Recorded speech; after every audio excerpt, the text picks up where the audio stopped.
Hoje esse programa está sendo transmitido aqui de Colonial Heights, onde eu recebo um simpático grupo de alunos brasileiros para o curso de Filosofia Política. O assunto da semana, o principal assunto da semana é, evidentemente, este conflito que surgiu aí entre as Forças Armadas e a Presidência da República. Então, vem expresso pelas declarações do general Augusto Heleno e pelo apoio que recebeu do presidente do Clube de Aeronáutica, brigadeiro Ivan Frota. Então, é claro que se existe um brasileiro que todos os outros brasileiros apoiam e aplaudem, é o general Augusto Heleno. Quer dizer, todos é modo de dizer, tem todos, exceto, né, os canalhas, os covardes e os idiotas. Eu espero, pelo bem da pátria, que essas três categorias somadas não cheguem a 10% da população. Não é isso? Então, não há nem o que discutir nesse caso, porque a integridade territorial é cláusula pétrea da Constituição e as Forças Armadas existem para zelar pela Constituição e não pela pessoa do seu Lula e do seu grupo. Tá entendendo? Então, aí não há discussão. O que o general falou é o certo, tinha que falar, tá certo? Cumpriu a sua obrigação de brasileiro e de oficial das Forças Armadas. E quem não gosta, que vá tomar no cu. Essa que é a verdade. Né? Agora, nesse caso, parece que o governo afinou aí, botou o rabo entre as pernas, evidentemente não quer um conflito direto com as Forças Armadas. Mas, porém, preparem-se, ele afina e é que nem a cobra, né? Que ela se enrola para dar um bote depois, quer dizer, ela vai estar preparando alguma. Né? Agora, enquanto está todo mundo discutindo aí o negócio da Amazônia, veja o que o governo brasileiro está fazendo passar aqui. Uma notícia da agência italiana EFE. O governo brasileiro considerará visto para os companheiros e companheiras de estrangeiros com uniões homossexuais estáveis, antes limitadas à condição de cônjuge homem e mulher, informou hoje a Associação Nacional de Estrangeiros e Imigrantes do Brasil. A entidade declarou em comunicado que o governo federal, através do Ministério da Justiça, enviou ao Ministério da Casa Civil o projeto que modifica o Estatuto de Estrangeiro para dar ao companheiro do imigrante, sem distinção de sexo, os mesmos direitos de casais heterossexuais. O documento, agora aqui é mais importante também, o documento pretende também vetar a expulsão de estrangeiros que tenham companheiros brasileiros do mesmo sexo. Né? Isso quer dizer o seguinte, o sujeito vai aí, né, vai, o sujeito da China, do Japão, dos Estados Unidos, da França, da casa do caralho, né, vai aí, se instala no Brasil, comete um monte de delito, daí arruma um traveco, tá certo? E pronto, arruma um companheiro traveco, vive lá com o traveco 3 meses, 6 meses, 5 meses, porque a tal da união estável não está definida, né? Quer dizer, um relacionamento de 20 minutos pode ser uma união estável. Arruma lá um traveco e daí não pode mais, né, expulsar o sujeito do território nacional e nós vamos ter que aguentá-lo. E o coitado do traveco vai ter que sustentar o desgraçado. Né? É isso que vai dar. Agora, notem bem, o importante aqui, sempre tem, nessas horas, que as pessoas que são cristãs, moralistas, etc., elas ficam, vamos dizer, assustadas com a promoção do homossexualismo. Mas, olha, por baixo da promoção do homossexualismo tem um treco muito pior. Mas muito pior, que não tem nada a ver com sexo, que é a adoção dessa nova técnica legislativa, que através de mudanças de regulamentos administrativos, você consegue fazer passar leis que, se fossem discutidas no parlamento, jamais passariam. Então, no caso, você sabe que no Brasil não existe o casamento gay. Ora, ele não existe, mas ele começa a ser fonte de direitos. Ele funcionando como fonte de direitos, ele informalmente já existe. Tá certo? E mais tarde, a lei não terá como negar retroativamente esses direitos já existentes. Quer dizer, através deste truque, o casamento gay passa a ser oficial no Brasil, sem precisar ser lei, sem precisar ser discutido no parlamento, nem coisa nenhuma. Note bem, outro dia eu escrevi que este tipo de coisa é a técnica legislativa mais usada no mundo de hoje. Isso foi inventado, né, por engenheiros sociais e planejadores da ONU, da nova ordem mundial, que são muito espertos e que já aplicaram isso até em casos mais graves, como, por exemplo, aquele da poligamia na Inglaterra. Na Inglaterra, evidentemente, não existe casamento poligâmico. Tá certo? Se um deputado né, aparecer lá na Câmara dos Comuns, na Câmara dos Lordes, com um projeto de poligamia, eles vão bater nele. Então a poligamia jamais seria aprovada na Inglaterra. Então o que fizeram? Pegam um departamento, que é o departamento lá da Previdência Social, né, e a Previdência Social baixa lá uma mera portaria, que não será discutida, né, que vai ser o fato consumado, determinando que o sujeito que tem casamento poligâmico, ele receberá uma pensão para cada uma das esposas. Tá certo? Então, o casamento poligâmico não existe, mas é fonte de direitos. Como a coisa não pode ser fonte de direitos, sem mais dia, menos dia, virar um direito de elemento, então fica aí oficializado o casamento poligâmico, né, na Inglaterra, sem ter sido discutido. Pior ainda, num artigo de tempos atrás, eu lembrei que parcelas inteiras da administração, da segurança nacional britânica, foram transferidos para a comunidade europeia, sem que o povo, sem que fosse discutido, sem que fosse nem mencionado no parlamento. Também foi uma mudança de regulamento, uma repartição. Daí, quando foram ver, 82% dos ingleses não tinham a menor ideia de que aquilo tinha acontecido. Então, essa é a técnica legislativa hoje em dia. Prestem atenção, quer dizer, vocês ficam preocupados com as discussões no parlamento, com os debates públicos. Tudo que for importante vai passar assim. E esta coisa da raposa Serra do Sol, que agora deu esse bafafá todo, mais dia, menos dia, também vai passar assim, por baixo do pano, sem que ninguém repare. Isso é a norma hoje em dia.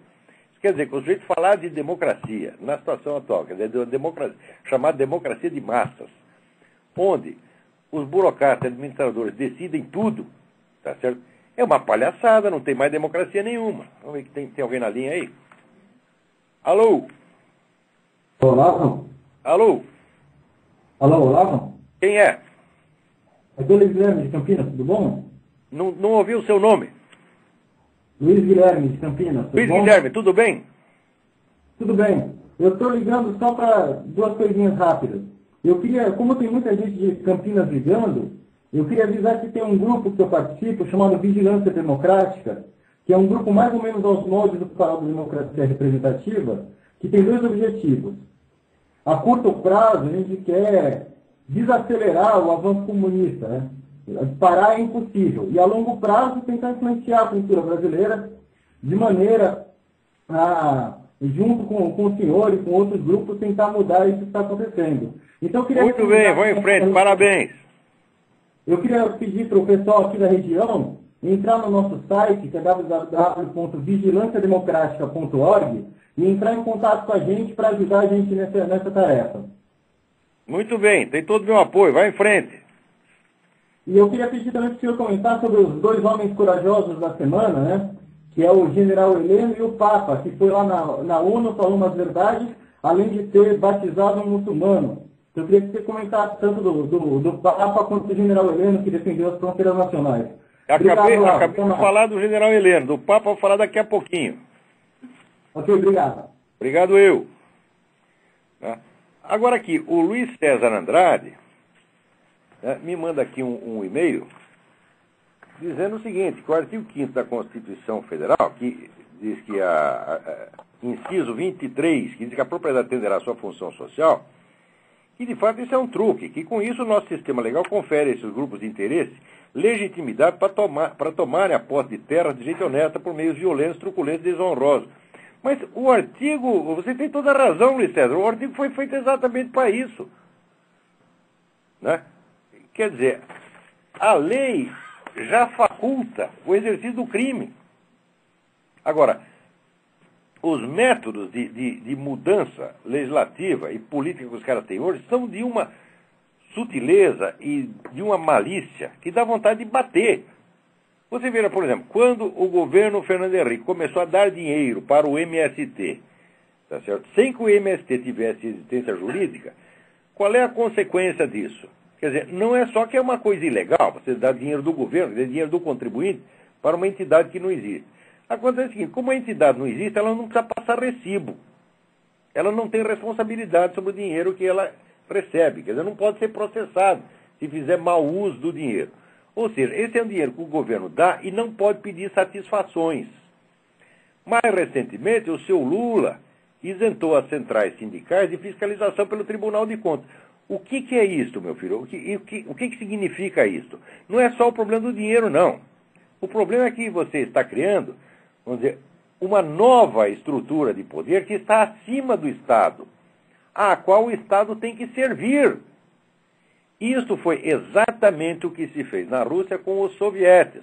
Os sovietes eram sindicatos rurais que não tinham existência legal. Só que, aos poucos, eles foram assumindo funções das prefeituras, de tal modo que, quando você chegar numa cidade do interior da Rússia e precisar de um papel, de um documento, a prefeitura não conseguia fazer, era só o soviético que resolvia, porque era ele que tinha o poder e o dinheiro. Então, quando Lenin voltou da Alemanha, né, com o lema todo o poder aos sovietes, o poder já era dos sovietes. Assim como hoje, o poder já é do MST, já é das centrais sindicais. Agora, quando você explica para as pessoas que isto é exatamente uma revolução comunista, milimetricamente idêntica, né, as pessoas ficam, vão dizer, o cérebro do nego paralisa. E eles começam, não, isso é teoria da conspiração, e papapá. Quer dizer, isso é um bando, tá certo? O cérebro desses caras é constituído de titica de galinha, sem desdouro para as galinhas, tá entendendo? Então, quer dizer, pessoa que não consegue pensar, não consegue, você põe aqui 2, e daí faz a cruzinha, mais 2, igual, e põe lá a interrogação, você, não sei, pode ser. Porra, eu já estou com o saco cheio disso, não aguento mais conversar, tá com um idiota presunçoso, né? Agora, falando em idiota presunçoso, aqui tem, né, um editorial da Folha de São Paulo, no dia 17 de abril, dizendo que o apoio do presidente americano à bandeira antirrelativista de Bento XVI, né, revela os limites do pensamento conservador. Olha aqui, pensamento conservador, George Bush e Bento XVI. Espera um pouquinho, espera aí, vamos devagar.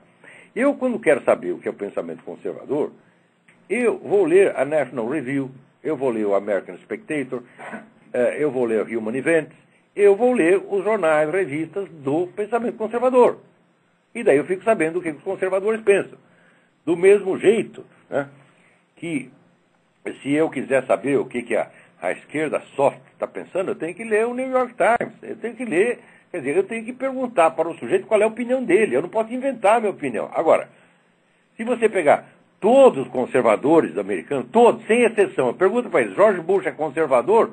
Todos vão dizer, jamais. Ele teve o voto conservador para livrar os Estados Unidos de 2 flagelos, um chamado Al Gore, que é o maior vigarista de todos os tempos, tá certo? E outro, o John Kerry, que era uma besta quadrada, mentiroso também pra caramba. Então, para livrar isso aí, eles votariam, tá certo? Em George W. Satanás, se fosse preciso, tá entendendo? Então, como quem tinha era George W. Bush, votaram no George W. Bush, o que não quer dizer que o consideravam um conservador. Jamais o consideravam um conservador. Em hipótese alguma. E, nos últimos anos, quando se revelou o apoio dele à proposta da União Norte-Americana, que é fundir México, Estados Unidos e Canadá, tá certo? Vamos dizer, apoio dele à anistia para os imigrantes ilegais, tá? Aí, mais que nunca, né, os conservadores estão putos da vida com ele, não querem saber de conversa com o cara. Tá, então, da onde que a Folha tira isso que o Bush é a expressão do pensamento conservador? Né? Quanto ao Papa Bento XVI, é o seguinte, se você quer saber o que a ala conservadora da igreja pensa sobre o Papa Bento XVI, você tem que ler as publicações e ver os sites do movimento conservador na igreja.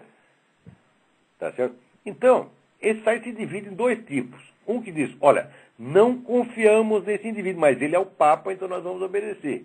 Tá certo? E outros que dizem, não confiamos nele e nem sequer o aceitamos como Papa. Por quê?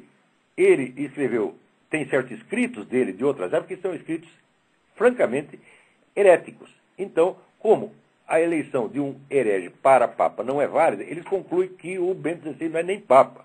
Isso eu estou falando, as 2 áreas do pensamento conservador. Tem uma que obedece, né, o Papa, sabendo que ele não é lá essas coisas. Mas vamos ver, bom, já que ele foi eleito, esperamos que o Espírito Santo o inspire e que ele faça as coisas direito.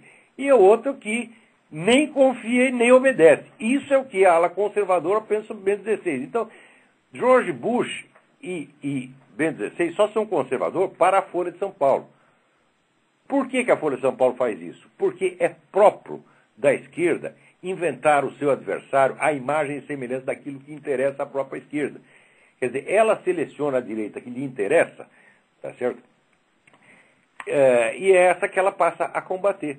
E com isso, o que eles fazem? Eles não estão combatendo um adversário, eles estão dominando, monopolizando e moldando o debate de acordo com as suas conveniências. Sobretudo, o que eles fazem com isso é excluir do debate a verdadeira posição conservadora. Assim como no Brasil eles chamam de conservador Fernando Henrique, Zé Serra.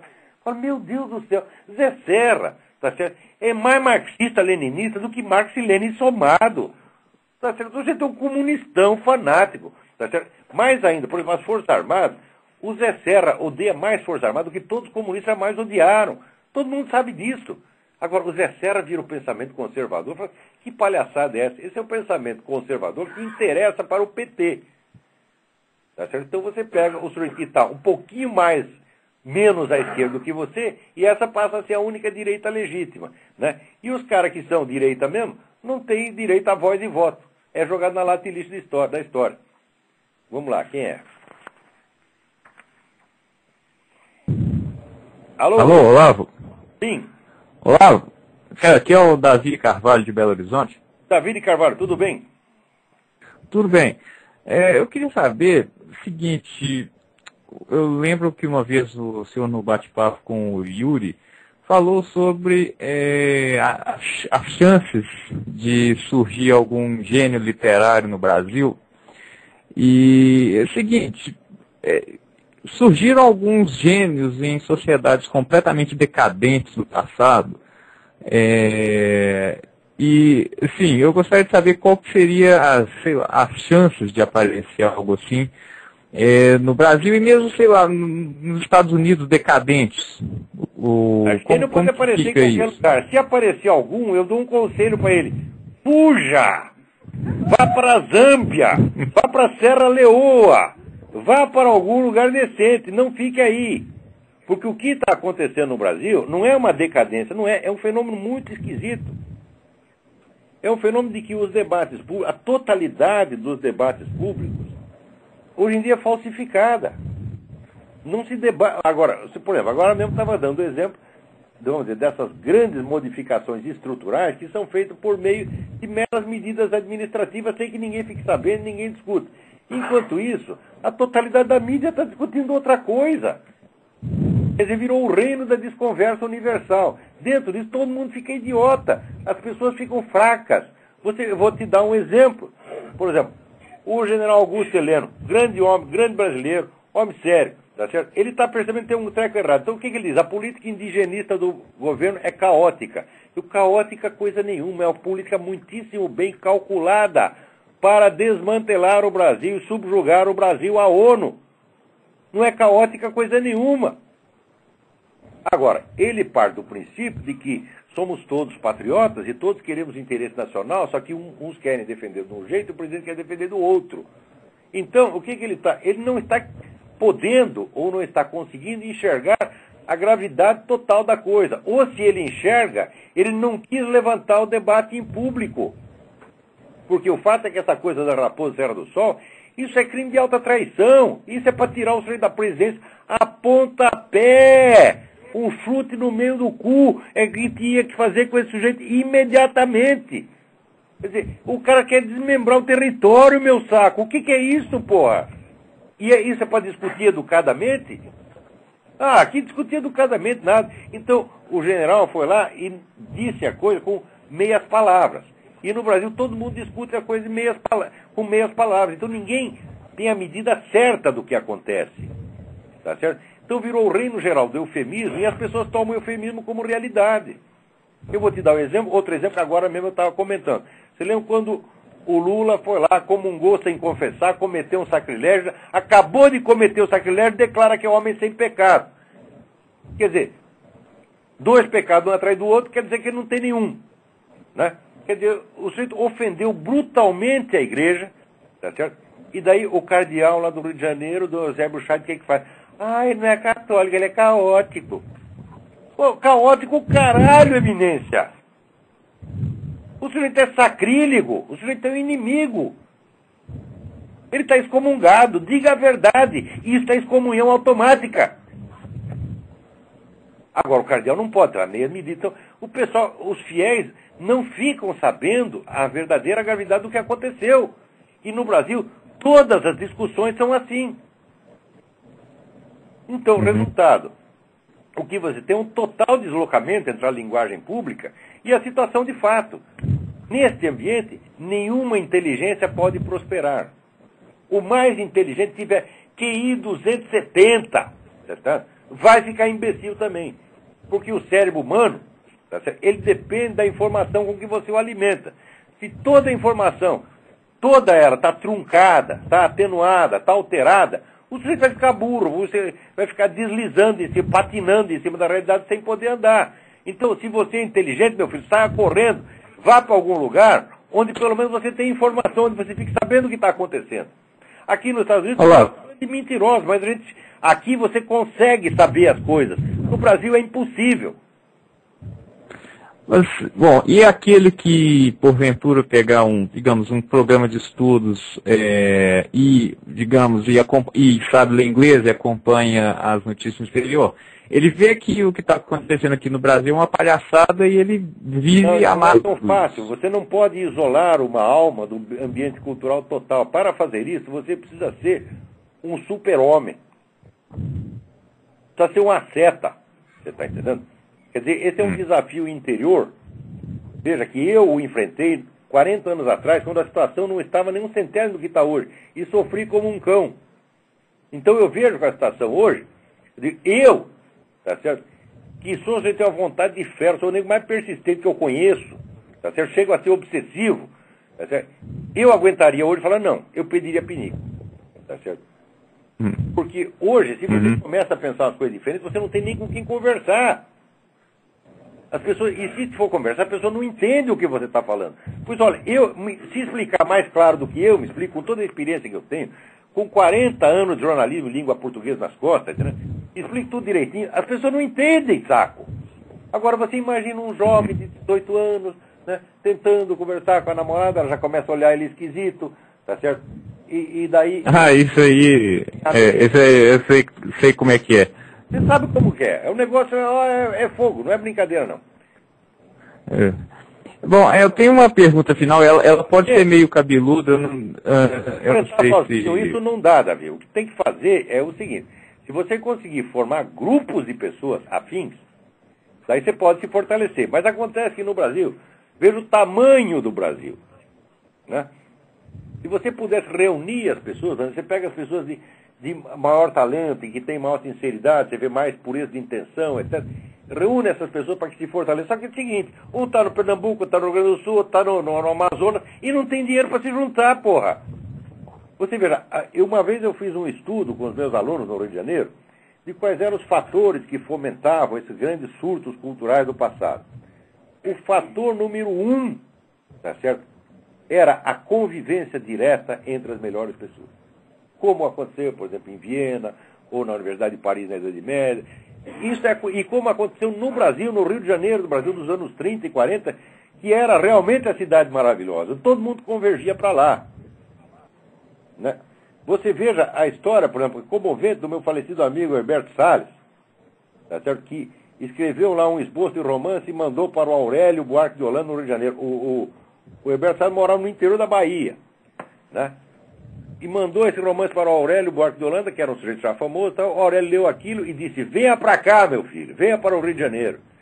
Aqui você vai ter um ambiente. Então, você chegar no Rio de Janeiro, tem aquele bando de escritores sérios, responsáveis, tá certo? Artistas conscientes, que criavam um meio para você e ali você podia florescer. Hoje não tem nada disso. Tá horrível. Saia correndo ou homem. Eu já vi várias situações em que... Vai ser prêmio Nobel de elasticidade escrotal. Meu Olavo, eu tenho. Quer dizer, realmente não faltaram ocasiões em que, digamos, numa roda de amigos assim, mesmo assim, o pessoal tá falando uma coisa e eu tô pensando outra já, porque assim, não tem Mas a nem gente por tá onde falando uma coisa, os começar. caras estão falando uma coisa, a gente tá pensando outra, ele acaba ficando maluco. Falando sozinho. Eu fiquei falando sozinho anos a fio. Mas eu sou um caso especial. Olavo, eu tenho uma segunda pergunta, eu vou fazer e vou desligar. Talvez seja uma pergunta. Pode ser uma pergunta meio cabeluda, mas é o seguinte.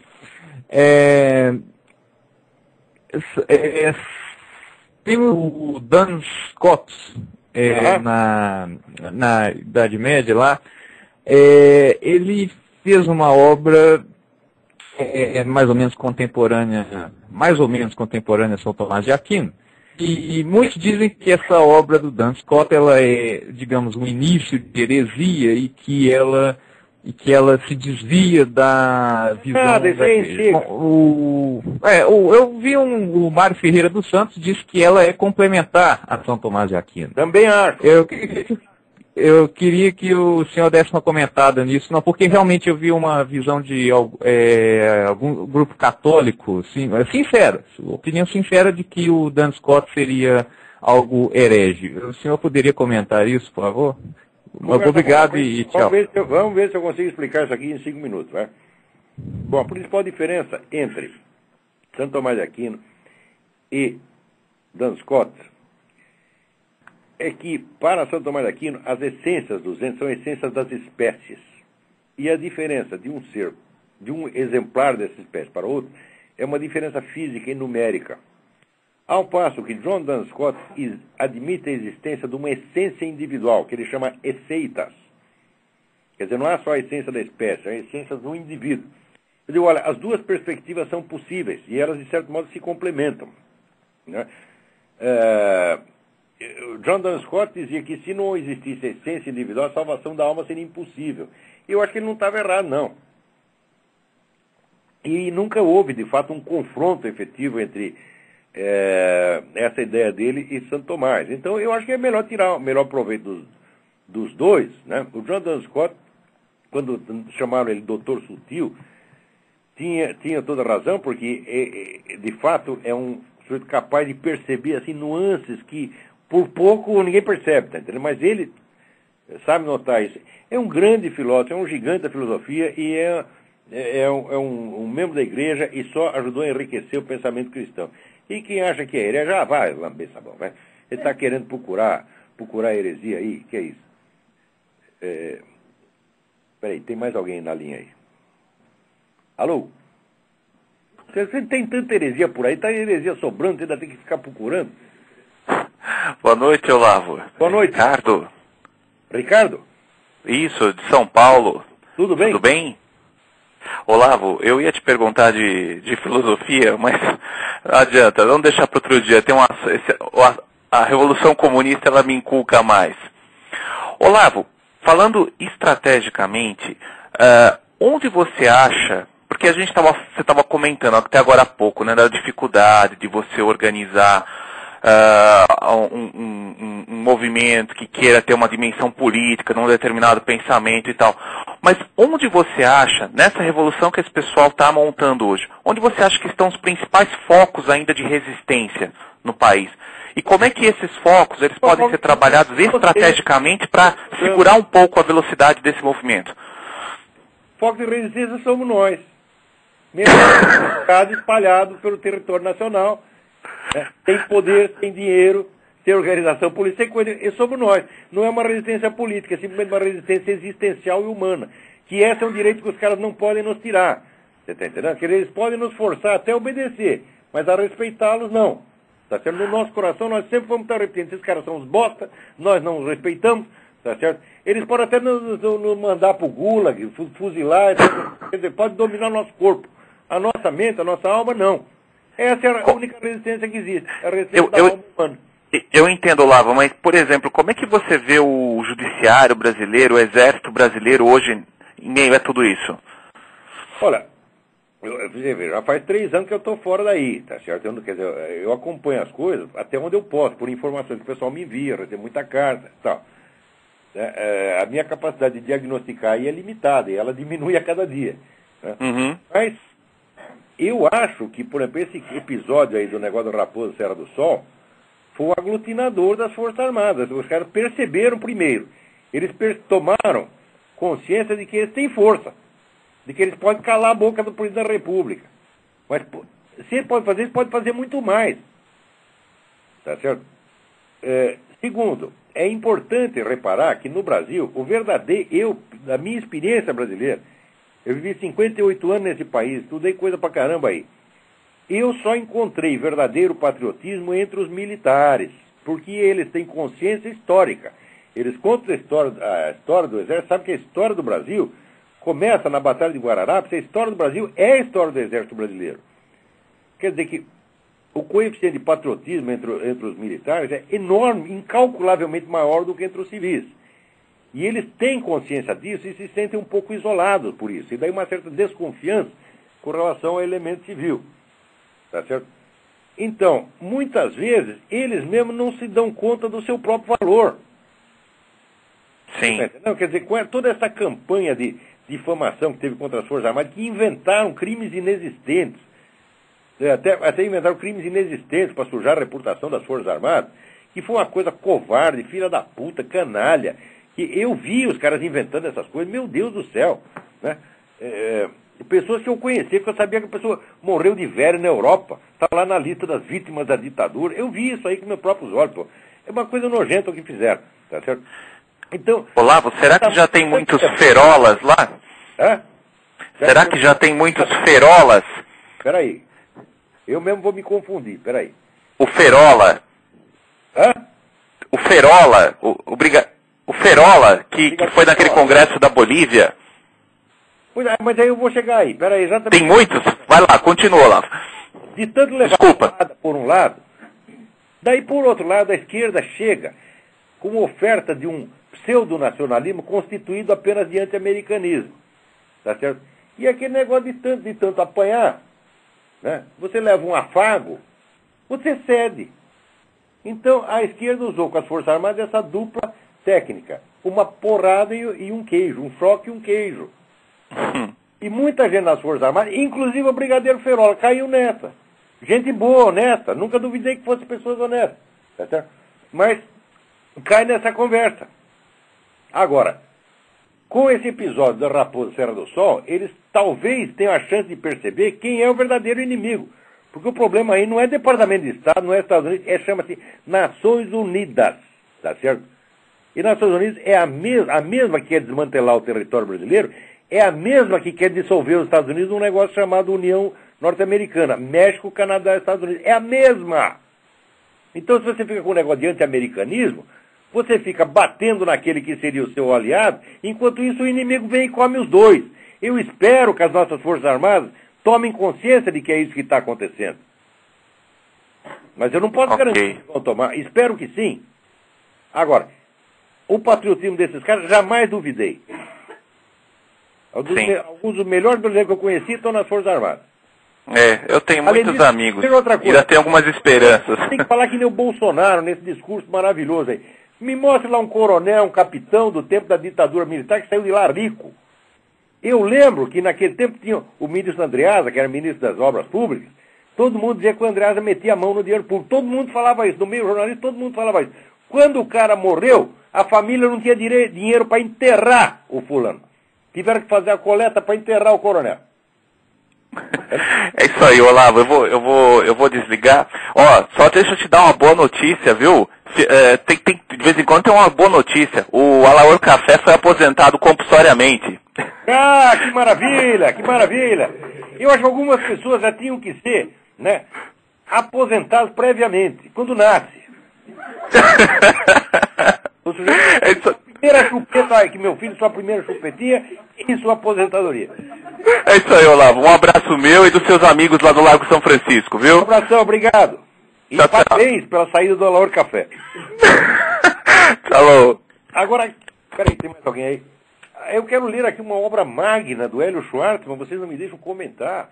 O Hélio Schwartzman tem uma característica. Tudo que o Hélio Schwartzman escreve é errado. Tudo. Ele sempre escreve errado. Então, a priori, já sabe que saiu dele, já vem besteira. Mas dessa vez ele caprichou, porque ele comentando esse caso da menina Isabela, né, esse crime horroroso, né, ele diz aqui que, ora, afinal de contas, por que vocês estão tão espantados assim? O amor às crianças, né, é uma coisa recente na história humana, foi uma invenção cultural, né? Ele até cita aqui o historiador francês Philippe Ariès, mostra as mudanças culturais que estão por trás do amor que hoje sentimos pelos nossos filhos. A ideia de que os filhos devem ser amados é, antes de mais nada, uma criação recente. Durante a Idade Média, era menos do que uma abstração. Em sua configuração moderna, o conceito só surge na Europa nos séculos XVI e XVII e entre os mais ricos. E ele se dissemina pelos outros estratos apenas em finais do século XIX e início do XX, quando as taxas de fecundidade e mortalidade infantil baixam significativamente. A infância no antigo regime era vista de um modo muito diverso de hoje. Uma criança não passava de um projeto de adulto. Para Ariès, a função da família no antigo regime era basicamente de perpetuar o patrimônio e os costumes. Então, o amor ao filho só vai se desenvolver plenamente com o advento da família burguesa. Mas olhem quanta maravilha. A primeira coisa é a seguinte, ele reconhece o seguinte: a circuitaria cerebral responsável por esse, digamos, amor às crianças é comum a vários mamíferos. Não é isso? Eu sei, eu vejo que a minha cachorra, por exemplo, se some, os filhinhos dela ficam desesperados, fica o dia inteiro cuidando dos bichinhos, dando banho neles, etc. Né? Então, ora, o camarada diz que ele é um evolucionista darwiniano. Agora, se é evolucionista darwiniano, você vai me explicar como é que é uma coisa que os bichos já sabiam, como é que a humanidade desaprendeu e teve que reaprender depois do final do século XIX. Quer dizer, como é que a evolução animal vai explicar uma evolução desse tamanho, onde os caras vão abaixo do nível dos cães e dos orangotangos, em primeiro lugar. Segunda coisa, né? Você vê que maravilha, no antigo regime a criança era apenas, vamos dizer, para preservar o patrimônio, né? E o amor aos filhos só vai se desenvolver com o advento da família burguesa. Mas, caraca, não foi o capitalismo que, segundo vocês, transformou tudo em valores monetários? Era o antigo regime que fazia isso? Né? E o capitalismo, então, chega e, de repente, né, ele humaniza tudo, as pessoas deixam de ser valores de mercado e passam a ser, né, valores humanos que devem ser preservados. Né? O nego está aqui invertendo tudo, fazendo uma confusão dos diabos. Né? E, além disso, a ideia de que os filhos devem ser amados é, antes de mais nada, a criação recente. Durante a Idade Média era menos do que uma abstração. Eu digo, mas espera aí. E todas essas madonas com o bebê no colo que eles pintavam? Né? E aquilo que conta lá um historiador 1000 vezes melhor que o Philippe Ariès, que é o Jan Huizinga, que diz que o nascimento de uma criança era motivo para uma celebração que podia durar vários dias, era uma coisa extraordinária. E por que você vai celebrar tanto, né, o nascimento de um sujeito que não tem importância nenhuma, que é só apenas, vamos dizer, um cálculo patrimonial? Que estupidez é essa, porra? Quer dizer, o sujeito ele quer se colocar, assim, do ponto de vista científico, ele se colocar infinitamente acima dos sentimentos humanos e falar com aquela total objetividade científica. Eu digo, isso é coisa de moleque de 14 anos. Porque eu, quando tinha 14 anos, se lesse esse negócio aqui, eu ia concordar, porque eu também queria estar, né, acima, né, da mediocridade humana e encarar tudo como se eu fosse, né? Ele está lá no céu das ideias puras, observando a evolução animal, aqueles pobres bichinhos, né, evoluindo darwinianamente, e ele lá, né, analisando com frieza científica os sentimentos humanos, até o ponto de dizer que o bonito no darwinismo é justamente que não faz muita diferença se os comportamentos adotados pelos indivíduos são genuínos ou afetados. Né? O resultado tende a ser mais ou menos o mesmo. A intencionalidade e o livre-arbítrio talvez sejam conceitos biologicamente menos reais do que o direito e a teologia gostariam. Eu digo, ora, qual é o conceito biológico de intencionalidade? A biologia estuda a intencionalidade, a biologia estuda o livre-arbítrio. Aonde que você viu isto? Para a biologia, isso aí está... Né? Aonde que você... Qual é o conceito biológico disso aí? Não tem nenhum conceito biológico. Está fora completamente do domínio da biologia. Se você for esperar que a biologia confirme que você tem livre-arbítrio, porra, o que é isso? Pode esperar sentado. Né? Quer dizer, uma ciência não pode se pronunciar sobre objetos que, na própria definição da ciência, já estão excluídos do seu campo de investigação. Né? Então, como não existe conceito biológico do livre-arbítrio, A biologia não pode estudar isso, não tem nada para dizer. Então, quer dizer, o sujeito vai dizer, olha, livre-arbítrio não existe porque eu procurei em todos os livros de biologia, não encontrei. É o raciocínio do Hélio Schwartzman. Mas, como pode ser tão burro assim? Quer dizer, aí não é uma questão de opinião. O sujeito tem direito a ter opinião, claro. Mas não tanto assim. Se tudo diz que é darwinista, então você vai ter que me explicar como é que houve essa involução, como é que depois que os animais aprenderam, né, o amor às crianças, e o ser humano miraculosamente desaprendeu e depois, mais miraculosamente ainda, reconquistou culturalmente. Claro que tem por trás de toda essa argumentação idiota o famoso erro que o Edmund Husserl chamava o psicologismo. Quer dizer, o psicologismo é você confundir a presença mental de uma informação com a realidade dessa informação. Quer dizer, não é porque um certo dado é uma descoberta cultural que ele é só um elemento cultural. Porque culturalmente, algum dia, algum troglodita teve que descobrir que 2 mais 2 dá 4. Isso não quer dizer que foi só a partir desse dia que passou a dar 4. Né? Culturalmente, um dia, um sujeito chamado Pitágoras somou lá os quadrados dos catetos e viu que era igual ao quadrado da hipotenusa. Isso não quer dizer que antes não fosse, meu filho. Quer dizer, mesmo que uma certa possibilidade humana tenha sido culturalmente descoberta a partir do dia X, não quer dizer que ela só existisse a partir daquele dia. Quer dizer, você está confundindo, né, a estrutura humana com a sua descoberta pela cultura. Quer dizer, é uma coisa tão elementar. Agora, esse conselho editorial da Folha, é assim... É uma reunião, assim, uma assembleia de jumentos, que é uma coisa... Né? Ó, outro argumento aqui do Hélio Schwartzman, né? Que ele está falando, não podemos erigir absolutos nem para a lei, nem para o pensamento. E ele mesmo acaba dizendo, eu não sou relativista absoluto. Falo, não. Se não podemos erigir absolutos nem para a lei, nem para o pensamento, então todos os absolutos estão excluídos. E isso é exatamente o que é o relativismo absoluto, ao qual você diz que não adere. Não podemos erigir absolutos, nem para a lei, nem para o pensamento, sem escancarar as portas para os piores fanatismos. Se o direito à vida, desde a concepção, é sempre e em todo caso inegociável, torna-se lícito e até virtuoso assassinar médicos que praticam o aborto. Ora, que eu saiba, quem diz que a vida é sagrada desde a concepção é a igreja. Agora, me procura algum mandamento da igreja que diga que é lícito pecar contra o pecador. A igreja jamais disse isso. De onde que você tira a relação lógica, tá certo, entre a sacralidade da vida e o crime, tá certo, cometido supostamente em defesa dela? Quer dizer, você está vendo uma coisa como consequência lógica da outra. Quer dizer, a ilicitude do aborto corresponde para a sua cabecinha à licitude do homicídio. Ora, porra, isso aqui... O meu cachorro sabe que não é assim. Ele tem alguma noção de lógica. Né? Agora, esses camaradas da Folha são tudo iluministas. Né? Existe um estudo maravilhoso do chamado Paul Elie, que chama A Idade de Minerva, que é sobre iluminismo. Então, o subtítulo é A Razão Antirracional. Né? Então, a suposta razão iluminista era apenas um estereótipo inflado pra caramba que destrói a possibilidade da razão mesmo. Tem um artigo que eu vou publicar esta semana, vou explicar isso direitinho. E a Folha é o templo do iluminismo brasileiro.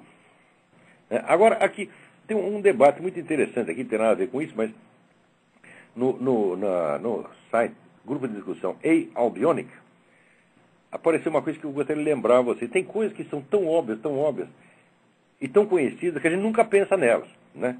Então aqui, um sujeito estava lá falando mal de Israel, disse... Israel manteve uma das mais longas ocupações na história moderna, controlando o destino de 2 milhões de palestinos. Daí o outro lembra o seguinte, o interlocutor lembra a seguinte coisa. Todos os territórios dominados pelos muçulmanos, fora dos limites estritos da Arábia Saudita, todos, sem exceção, foram conquistas militares. Os muçulmanos não descobriram nenhum território, não ocuparam pacificamente nenhum território. Foi todo o Império Muçulmano foi conquista militar. Então, se a conquista militar é ilegítima, então eles é que têm que desocupar. Entre outras coisas, eles tomaram o território do quê? Dos judeus. Tomaram o território dos judeus, tomaram o território dos cristãos, tomaram...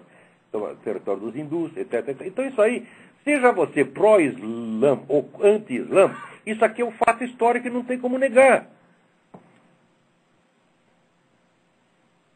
Agora, só mais recentemente, só no século XX, foi que o Islã começou a se expandir através de um segundo meio que não é militar, que é a imigração.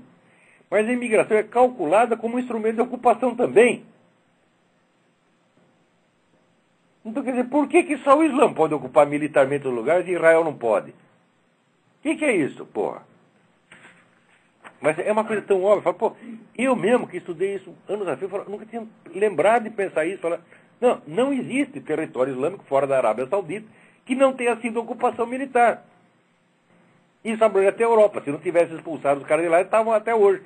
Na Portugal, na Espanha, no sul da França, etc, etc. Aliás, com o negócio de escravidão também. Esses foram os campeões da escravidão universal, que desde o século 7, 8, eles já estavam escravizando gente na Europa. Não é isso? E mais ainda, dessas tropas muçulmanas que foram na Europa, tem uma boa parte de negros africanos. Tanto que a expressão mouro é uma expressão difusa que significa tanto árabe quanto negro. Então os mouros chegavam lá e escravizavam os caras na França, na Inglaterra, na Espanha e levavam para ser escravo na Meca. Isso, 8 séculos do primeiro português chegar na África.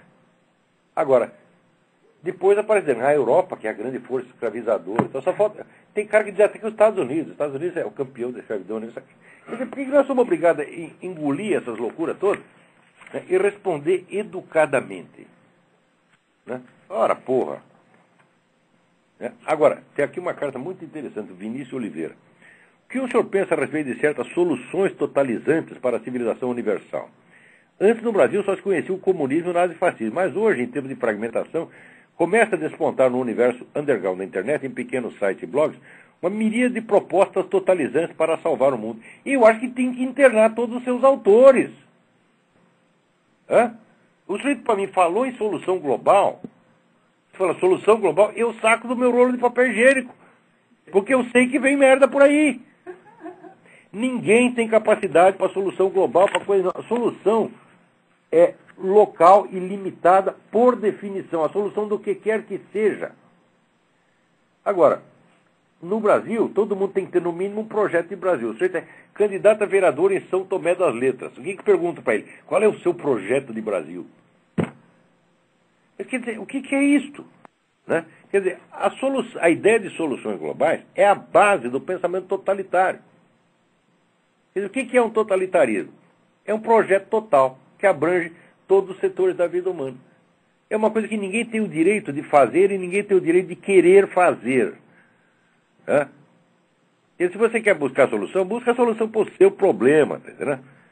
Agora está aqui. Há quem pense que o mundo deve ser totalmente islamizado, segundo as doutrinas de René Guénon e companhia, aos que propõem o cristianismo ortodoxo como solução universal, os católicos de sempre, além das combinações esdrúxulas que mesclam nazismo, islamismo, nazismo, budismo e islamismo. Tem o tal do Alexandre Dugin, que é o sujeito que inventou o nacional-bolchevismo.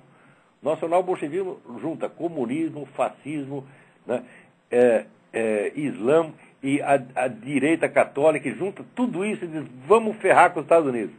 Né? E criar aqui uma civilização global. Então é tudo louco, porra. Agora, até o pessoal libertarian, né? Quer dizer, tem a utopia da abolição geral do Estado.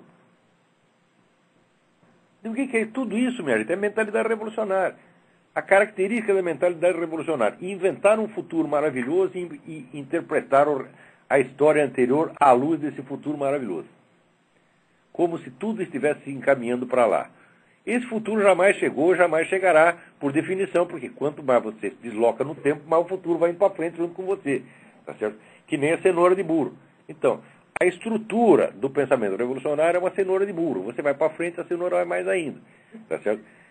Então, qualquer coisa que vier com solução global, eu vou dar um conselho para você. Se você vier com a solução global, bata nele.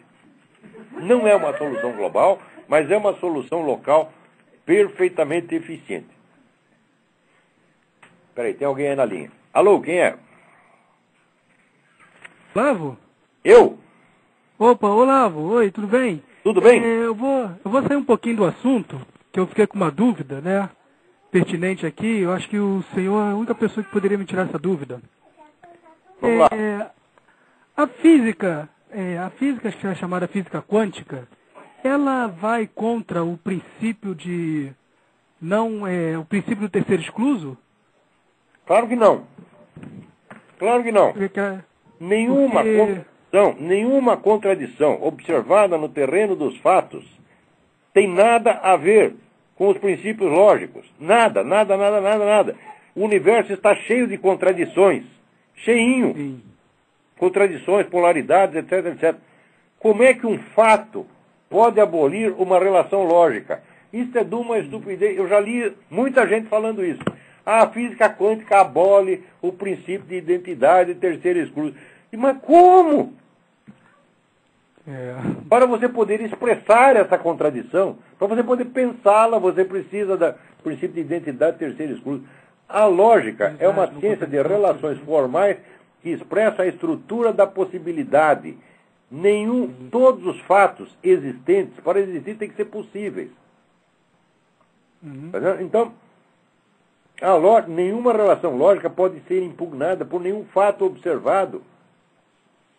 Isso é o que se chama doença do psicologismo.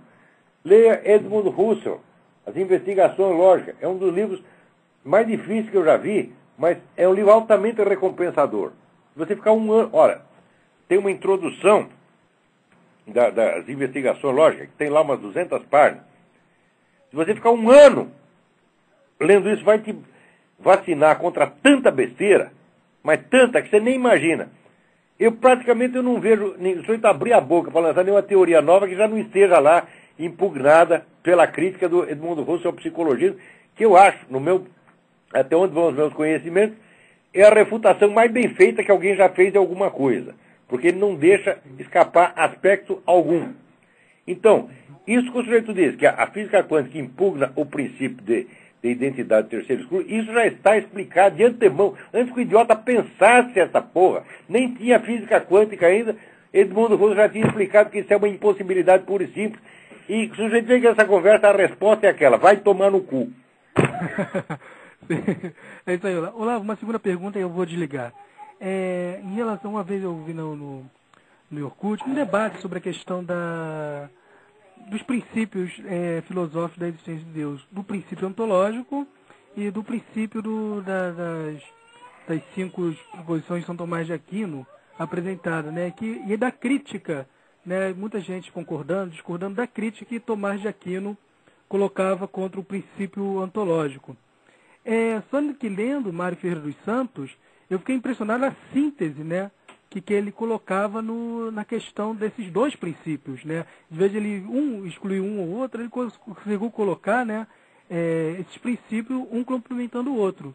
Aí, se eu pudesse... Certamente. A compreensão que o Mário Ferreira tem da filosofia escolástica no seu conjunto, na totalidade do seu desenvolvimento, é um dos fenômenos intelectuais mais maravilhosos que eu já vi. Ele entende tudo. Dá a impressão que ele estava lá, dá a impressão que ele estava sentado na Universidade de Paris conversando com aqueles caras. Ele entende a coisa por dentro. Porque a gente vê que ele faz um salto, vai de Parmênides para poder salvar, para poder combinar com Tomás de Aquino, para poder combinar com Santo Anselmo, vendo que não há uma contradição, que o Tomás de Aquino fez uma crítica, né, que essa crítica não é absoluta em relação ao princípio. Não é mesmo. Não é mesmo. Porque ele não é mesmo. Outra coisa, eu mesmo escrevi um negócio baseado defendendo o argumento de Santo Anselmo contra a crítica do Kant. Eu acho o argumento de Santo Anselmo imbatível. Logicamente ele é imbatível. E não tem por onde escapar. Não, ontologicamente. Eu também não, eu li esse... Não sei se você viu isso aí, está na minha página. Eu leio sempre porque eu sou muito burrinho, então eu sempre tô lendo, repetindo, vendo aquilo ali, eu estudo aquilo ali de uma forma que assim, quase sistemática. Eu também tenho que ler, porque eu escrevo o negócio, daí no dia seguinte já esqueci. Daí eu vou ler e falo, porra, mas até que esse negócio está certo. Não, eu sempre leio, sempre comento isso. Aí a página, eu não dou muita opinião quando eu não tenho muita certeza sobre a questão. Então vejo só as discussões. Melhor coisa, eu acho que a gente tem que fazer um voto de pobreza em matéria de opiniões. Só deve ter opinião sobre aquilo que nos interessa profundamente, que a gente está disposto a estudar e que a gente está disposto a responder pelas nossas opiniões. Se não, vai ter opinião para quê? Opinião já sugeri que as pessoas... a invenção do supositório de opinião.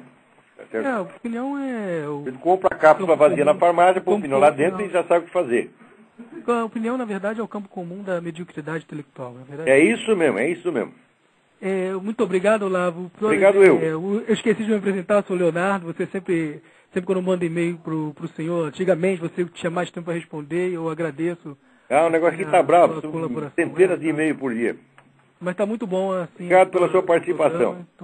Tá, obrigado, Olavo. Um abraço. Obrigado eu. Agora aqui o Michel Forker me pergunta o que quer dizer essa expressão bodrapo que eu usei no Jardim das Aflições. Je vous laisse en de bodrapo, eu vos deixo em maus lençóis. Isso foi dito pelo Gurdjieff, né? O Gurdjieff, aquele guru, temível gozador cósmico, tá certo? Fazia todo mundo idiota, né? Tinha lá um bando de discípulos que acreditavam em tudo que ele dizia, obedecia o cara cegamente, né? E daí, na hora que ele estava para morrer, ele reúne os discípulos e disse, eu vos deixo em maus lençóis. Je vous laisse en de bodrapo. Vocês estão... Quem mandou acreditar em mim? Agora estão ferrados.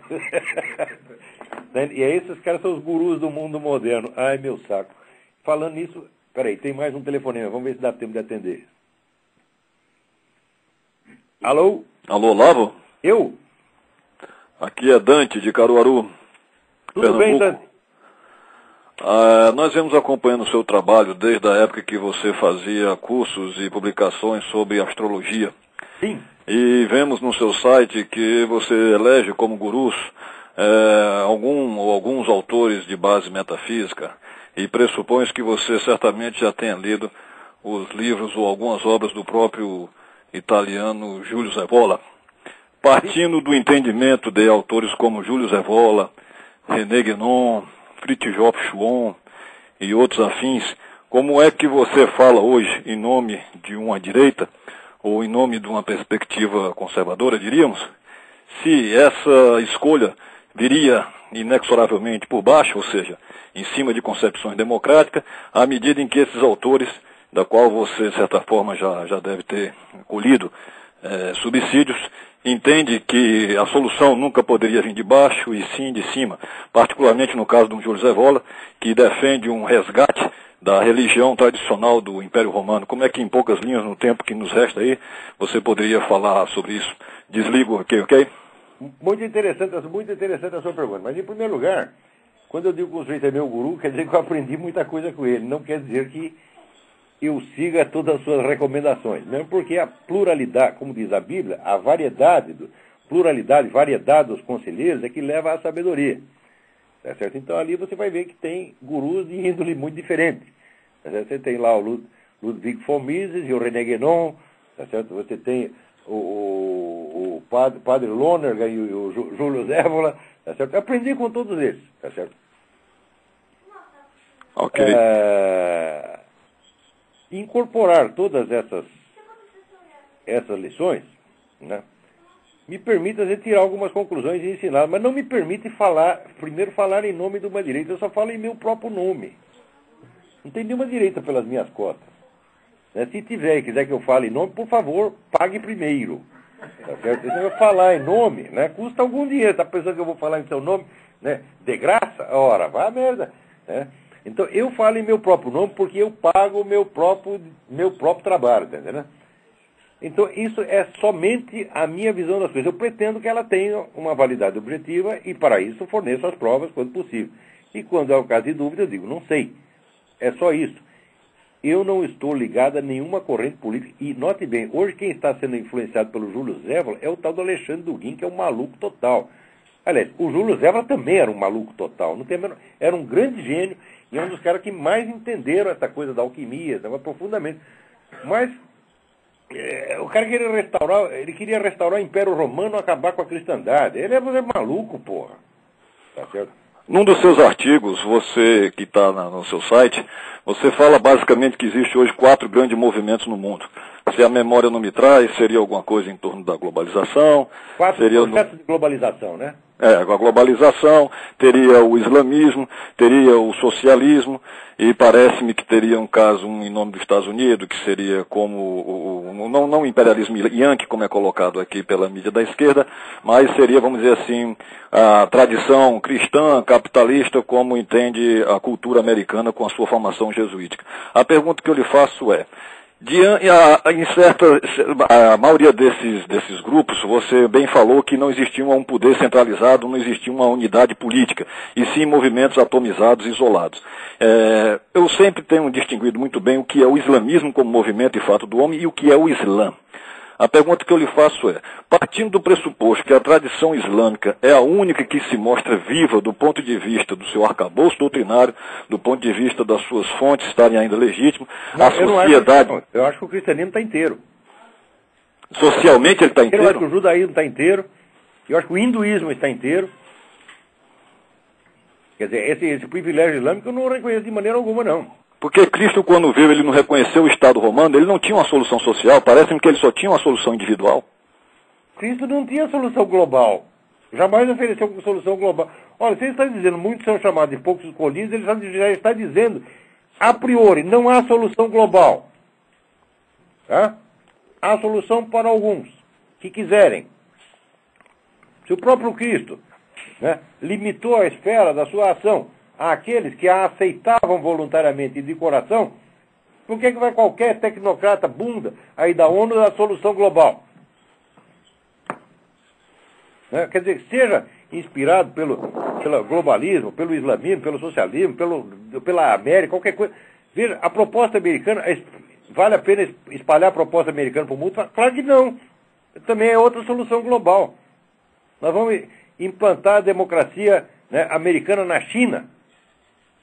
Não vai dar, porra. Quer dizer, quanta pretensão. E eu acho que o grande problema são as soluções globais. O mundo estaria melhor se não tivesse tanta gente tentando melhorá-lo. Quer dizer, isso é uma psicose que foi inserida na cabeça do mundo pelo próprio movimento revolucionário, a mania das soluções globais e das grandes utopias. Nós temos que baixar a bola, entendeu? Então, agora, falar em baixar a bola, nós já temos que baixar a bola aqui que o nosso horário. Pois tá bom, boa noite. Obrigado pela sua colaboração. Até mais. Se eu não respondi direito a sua pergunta, você volta a semana que vem. Um abração. Inshallah, tá. Boa sorte para todos, até a semana que vem.